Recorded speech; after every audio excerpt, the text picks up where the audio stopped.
Coming up, the Brooklyn Nets head to Philadelphia for another group stage in the NBA Cup. Can they change the hopes of making it out to the next knockout round? And where are the expectations for Day'Ron Sharpe off the injury report? We dive into it all on a Friday. Coming up next.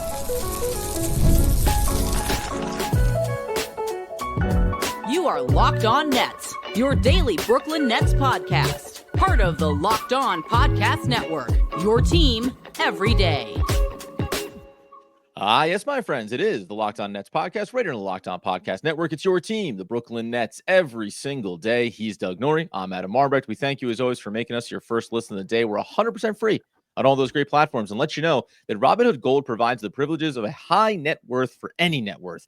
These generous benefits are now available for only $5 a month. The new gold standard is here with Robinhood Gold. Sign up today at robinhood.com/gold. And Doug, why not on a Friday talk about some players coming back, talk about the lowly 76ers, and whether or not the Brooklyn Nets continue to have this theme of surprising, fun, entertaining games getting back in the mix of the NBA Cup and the group stage? I mean, they play the Sixers tonight. If you had told us before the season started that at 15 games in for the Nets, they would be 6-9 and the Sixers would be 2-12. I mean, we might have thought Embiid got traded to the Nets. Like, yeah. Like I'm trying to think of scenarios that if you said that that's if that's the thing, because it goes both ways, right? It's like not good enough that the Sixers are just 2-12. It's like the Nets also won 6 games. That Embiid, there was some trade talks. They took a couple games off.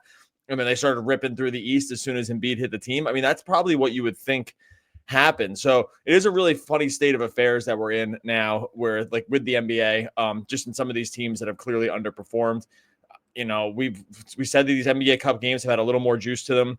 We wish the Nets were 2-0. They easily could be 2-0 in the NBA Cup if that Knicks game just goes a little different. So I still think there's a lot of juice to this game. And we don't like to back run or front run teams that are doing bad. That being said, I do not mind seeing the Sixers being bad here. They are very tough to root for. And even I know Nets fans don't really need that, but I think Nets fans, it would feel extra sweet to grab this win tonight, even though we know we're still trying to get into these tanking odds piece.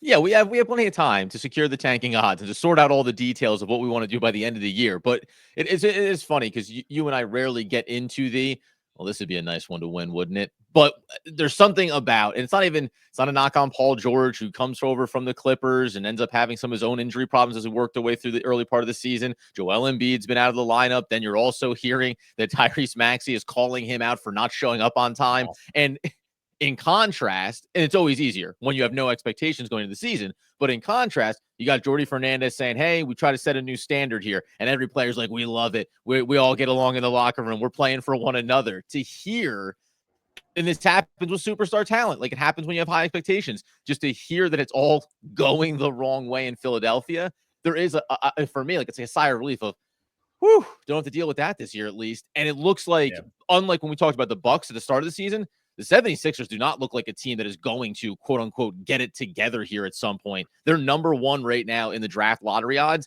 And there's a real world where they actually do make the pivot and say, okay, we need to do something different here, unlike other teams that started out slow. I don't think they'll do that, but I will say, I don't think, because you're just too good with Mac. They dealt with terrible injury stuff here. Embiid's been injured. PG's been injured. Maxey's been injured a ton. So they've had bad luck. They have dug themselves a massive hole. That will be tough at some point, right? The record is hey, no matter how good we are on paper, there's a mountain to climb at 2-12. Yeah, it becomes a math problem at some point. You're 2-12, that is a difficult road to climb, or hill to climb out of. But going back to the Embiid thing, and I think Nets fans will feel this too. Again, there aren't many guys in the NBA that I find difficult to root for. Mostly I'm just agnostic to and just kind of don't care, right? It's just whatever. There's a few stylistic things I don't like. Just the foul baiting is never fun to watch. There's just a few things that I'm just not a huge fan of. I do find Embiid very tough to root for. I think it started off kind of funny, and now it's just too many years of just a few too many things that we've seen, specifically when it comes to playing against the Nets, right? Some cheap shots, some flopping, some stuff in the playoffs. They did a couple times. There's some stuff here where you're I don't mind if the Nets beat them here. To kind of just drive the knife in a little further. If the Nets need to twist the knife here a little bit, and if they were going to do that to one team, the first two teams I would choose to do it for are the Knicks and Bucks because the Nets own their picks. So but keep the hierarchy right. Yeah, just okay. So just things that help the Nets. Beating the Bucks helps the Nets. Beating the Knicks helps the Nets. After that, once we removed all those other things, the Sixers, you're like, I wouldn't mind. I wouldn't mind to be like the Nets beat them here, and there's another story about the locker room being a mess, or people snitching in the locker room, or people going to reporters and beat punch the reporter, like basically this year. I mean, it's a total mess.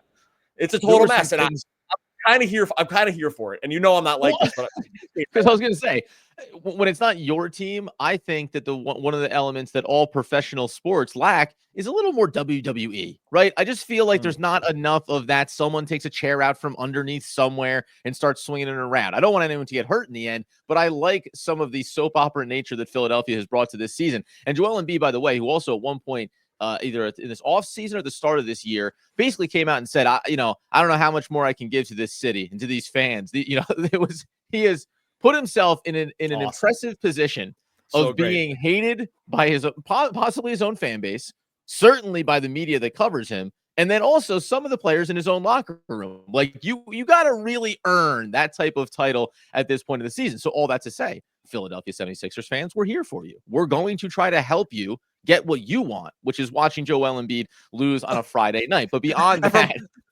real quick, from one fan base that spiraled completely out of control and then into oblivion. If you want to say, if you need a shoulder to cry on, come on over, because that's true. The Sixers have had a different timeline here, but they've for sure underperformed the expectations, right? Like they were expected to kind of get a little further than they've been every year after they coming out of the process, and it just kind of never happened. So if we're talking about not meeting expectations and then doing a straight up cliff dive at the end of it, like the Nets fans can definitely relate to that kind of that kind of storyline. That storyline resonates. The storyline resonates here just a little further up the turnpike. You better believe it. And on top of which, I will just say quickly that someone covering the team or talking about from a high level, the 76ers mentioned, they were like, and the process. I was like, oh, that's not still. We're all done with that, right? Because I don't think a process can be a decade-long 3-coach journey where you go at the end of it.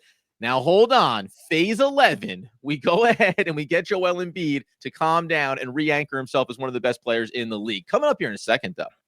What about those cup hopes? Because we all know the Brooklyn Nets are going to win this game tonight on a Friday. So can they get back into the conversation of maybe being that wild card team that comes out of the East and gives the fans something to root for? We'll dive into that, plus injuries, all coming up here in just one moment. All right, before we get to that, tell you about our friends over at Chime. Look, we've all been there. It's time to make serious money moves. You want to get control of those finances. You want to make sure you have everything in lockstep, under check. This is where Chime checking account can come in. It's got features like no maintenance fees. It's fee-free overdraft up to $200. You get paid 2 days early with direct deposit. You can learn more about it at chime.com/MBA. Look, Chime it helps you make progress with those fee-free overdrafts up to $200. So you can kind of take a little bit of the worry out there. If you're making some purchases, you just want to make sure you have it covered. You can get spotted on debit card purchases and cash withdrawals. There's no monthly maintenance fees. And they got over 50,000 fee-free ATMs at your disposal. Eligible members are going to get complimentary boosts. Also, temporary increase of friend spot me limits. You can help your friends out with Chime. It's all there for you. Make your fall finances a little greener by working towards your financial goals with Chime. Open your account in 2 minutes at chime.com/MBA. That's chime.com/MBA. Chime feels like progress. Banking services and debit card provided by the Bancorp Bank N.A. or Stride Bank N.A. members FDIC. Spot Me eligibility requirements and overdraft limits apply. Boosts are available to eligible Chime members enrolled in Spot Me and are subject to monthly limits. Terms and conditions apply. Go to chime.com/disclosures for details.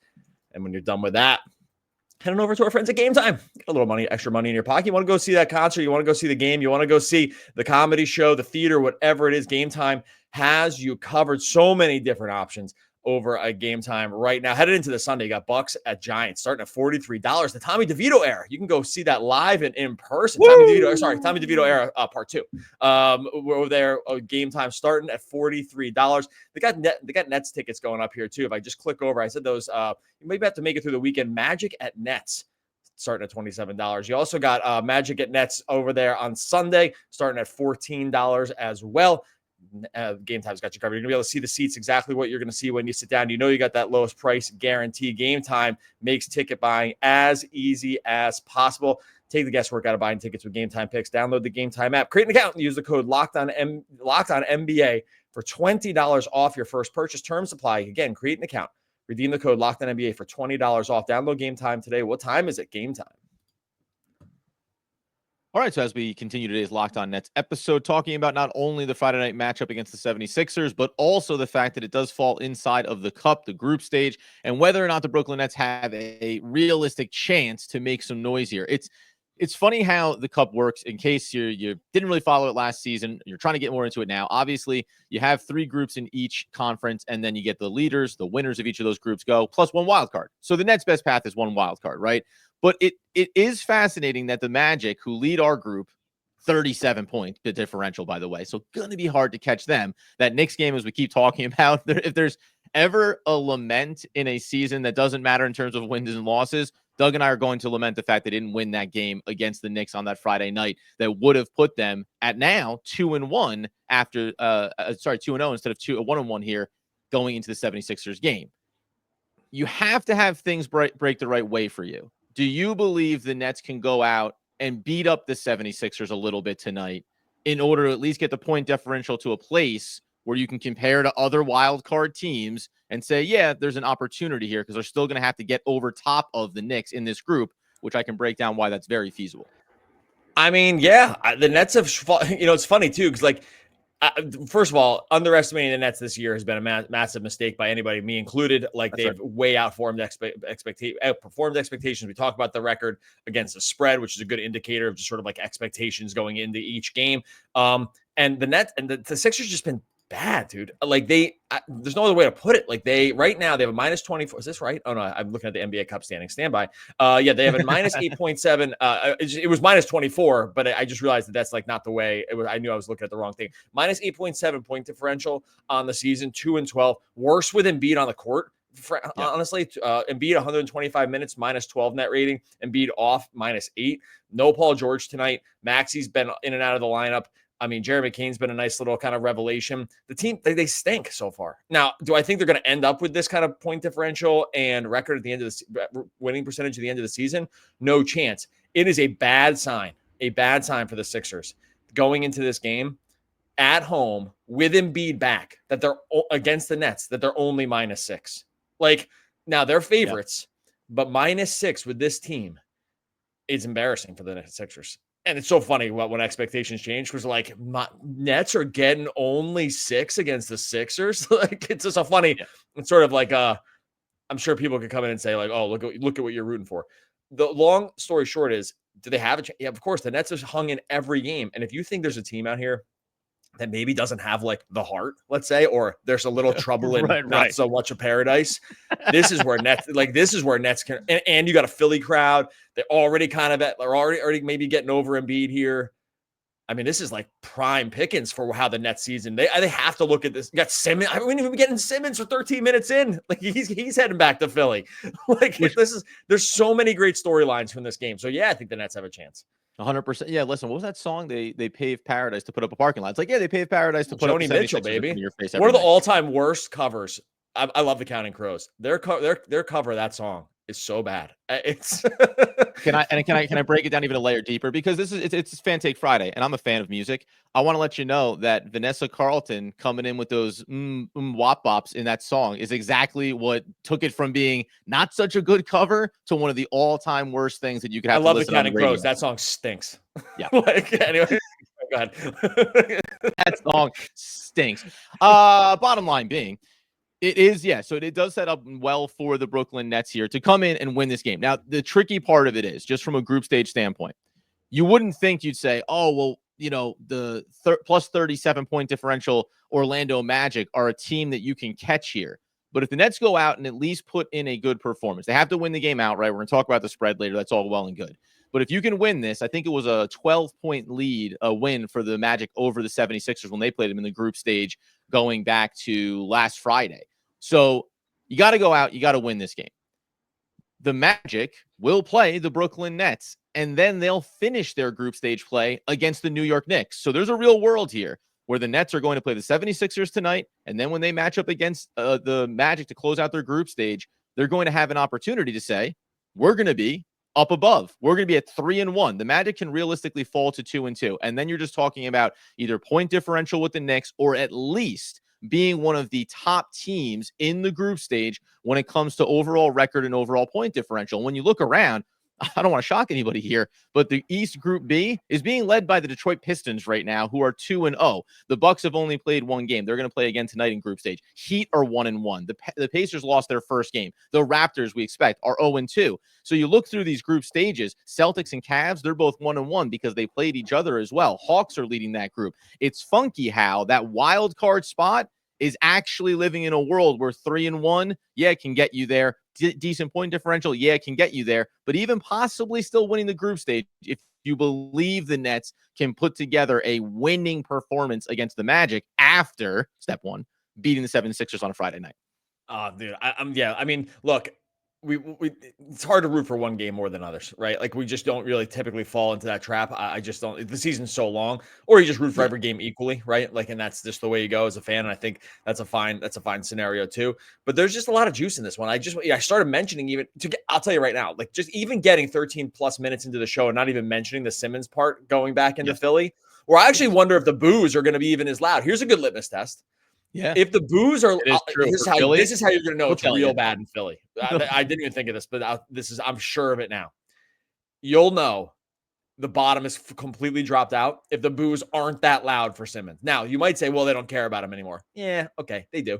So I think if we hear the boos not that loud, the boo meter doesn't really register, we're going to know that there's real trouble happening in Sixers because there's just so many great storylines here. They have had, it's not really a rivalry per se, because I don't think like those things really exist, but they've had these moments, right? They've had, going back to the playoffs back in, what was that, 18, where there was, there's a fight on the court with Jared Dudley and Simmons and all that stuff. And then you go forward in the couple of playoff series where the Nets get dumpster, but like whatever, there's still kind of fight, gets chippy, gets some ejections.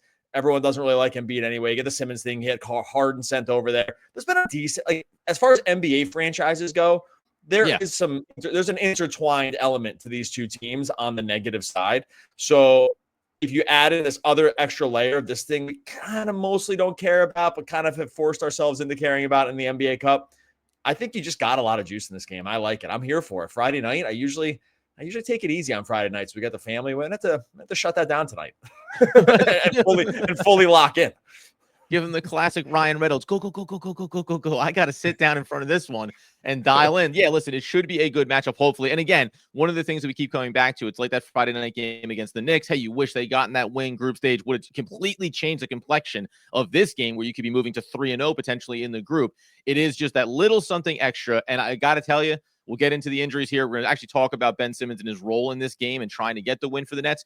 But I coming up here in a second, the PSA to every single fan that is still whining when the Nets win a basketball game or at this point of the season. I cannot believe that we still have to debate where the Nets stand and what the season's going to look like and how they need to trade everybody. It's all right. You can get juiced up for an NBA Cup game against the 76ers and want that win. And we'll break down some of those injury updates and how Ben Simmons may be the reason they get this dub, all coming up here in just one moment. All right, with Robinhood Gold, you don't need a silver spoon to eat up the financial favors of the 1%. Robinhood Gold allows others to get the rates and perks usually reserved for the high society. Now, the resourceful individual with Robinhood Gold can earn the very liberal rate of 4.25% APY on uninvested cash and be rewarded with a handsome 3% retirement boost on IRA account contributions. Robinhood Gold provides the privileges of a high net worth for any net worth. These generous benefits are now available for only $5 a month. The new gold standard is here with Robinhood Gold. Sign up at robinhood.com/gold. Terms apply. For product-specific disclosures, visit robinhood.com/gold. Investing involves risks. Rates may change. Gold membership is offered by Robinhood Gold, LLC. All right, so as we close out today's Locked On Nets episode, talking not only about the Emirates NBA Cup, the group stage, the Nets with a chance here on the road against the Philadelphia 76ers to pull themselves back into that conversation, and the Ben Simmons of it all, and the injuries of it all. But I just very, very quickly, Knock it off with every time the Nets win a game, complaining about what it's going to mean and how the Nets, of course, only the Nets could screw up a tank. Only the Nets can blow getting one of the best players in the best draft class. The season is so long and it's still early enough and the record still lives in a space where every time that they lose 1 or 2 games in a row, you see them throw right back into the top of the lottery odds. Like, and the teams that exist there right now, most of them, including the Milwaukee Bucks, maybe even the 76ers, at least right now, still do want to go out and try to win games. Like, just let it go. Let whatever's going to happen is going to happen. For the time being, do not hang every single hope of next year's draft on every night of the Nets NBA season. It is such a fruitless way to go about watching this team. And let the Sixers be like a somewhat cautionary tale about when you just try to like just go for straight up losses. Now, I do think that the Nets, originally the Sixers made a little bit of a mistake early on in that like they were unapologetic about tanking. Other teams have since taken the lesson that like, we're not just going to go out and just straight up say we're going to lose. We're just going to do it quietly and say we're going to try. Right. They were the first ones. I credit not Presti. What's his name? I forgot the GM's name. Hinkie. Sam Hinkie for throwing it out there and being like, oh yeah, no, we're just going to do it. Everyone else kind of got the sort of marketing memo later to really not do that. But it did set up sort of this weird thing where it's like you start off losing and then you can never really turn the winning all the way back on. Right. And I think there is something to that. At some point, it just gets hard to turn the winning on. And if you spend too many years losing, it just gets harder and harder each season to sort of get it going. You get to do culture resets each time. And so I'm with you too. I actually just found for me, and I want the Nets to get Cooper Flag as much as any. Cooper Flag, I mean, we're talking about something that would help the podcast. Getting Cooper Flag, I'm telling you right now, it would be a numbers thing. There's no doubt about it. Like, we would do major numbers here if they got Cooper Flag or Ace Bailey or something like that. Those names are just ring out. I just can't sit down and watch the games and hope for losses. I just can't. It's just not in my DNA. I can't. I just can't do it. So I'll never really get it. I think it's just one of those things that takes the sting off at the end if they lose. But in game, I want them to win these games. I'd rather have a better product. And we'll let the chips fall where they may. Again, I still am not that worried. Late season, the smoothing of the lottery odds helps us a little bit too. We're not in like some kind of like existential crisis here. But I'm with you. I can't tune into a game and be like, miss a shot or don't do that or whatever. It kind of is like antithetical to like being a fan. I just don't. It's just like it's not something you can turn on for a season or not.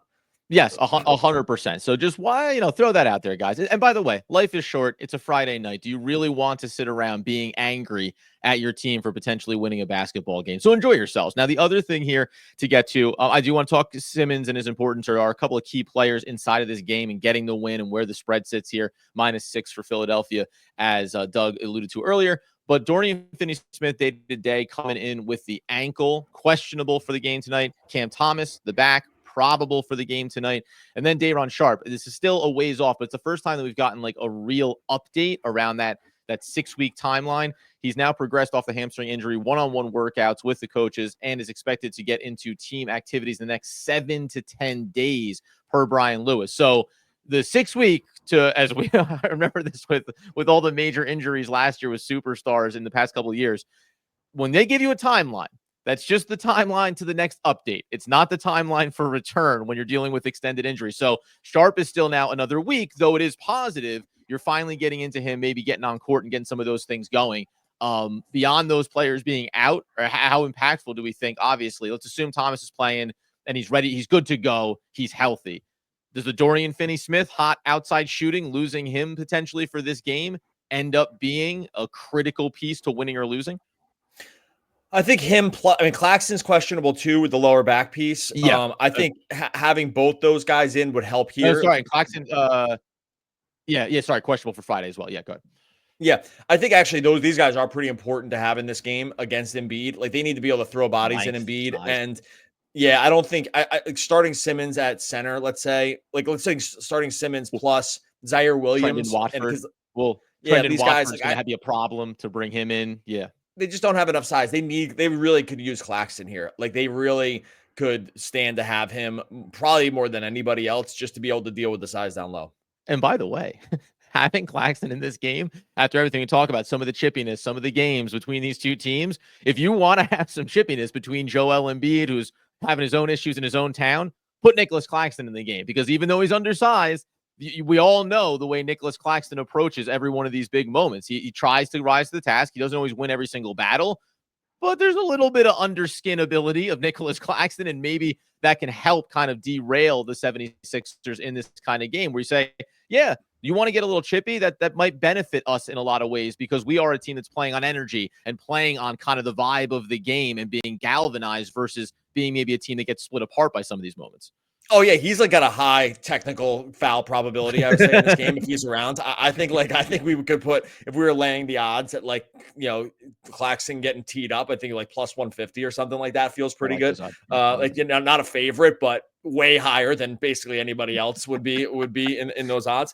Because we just seen this before, like going back to the playoff series with him and Embiid getting chippy with it, kicking each other, like Embiid like getting some cheap shots in there. We thought Claxton getting some of his own cheap shots in there. Like this has been sort of a thing, but just on a technical basketball level, you just they don't have any other guys. Like there's no help here. They have no other size after him. And Embiid is, even for how bad the Sixers has been, is one of the toughest matchups in basketball. He's massive. He can hit shots at all three levels.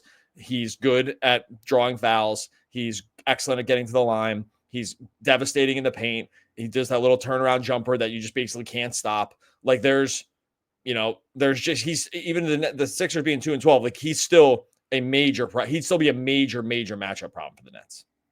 And I'm trying to think too, because I mean, outside of like playing Denver early in the season, obviously they played Giannis in the Bucks, but like this is the first time that I think like we'll see some things from Jordi Fernandez. You know, what is the in-game strategy against a big body like Joel Embiid? Even if you are a little bit depleted in terms of who you have in the front court, it'll be interesting to see what the strategy is there. He obviously can knock down from the outside too. The Nets they've done a better job with screens and fighting over top of them, staying with their assignment versus passing them off. So I'll just be X's and O's wise. There's probably something to learn on a high level from Jordi Fernandez in this game too.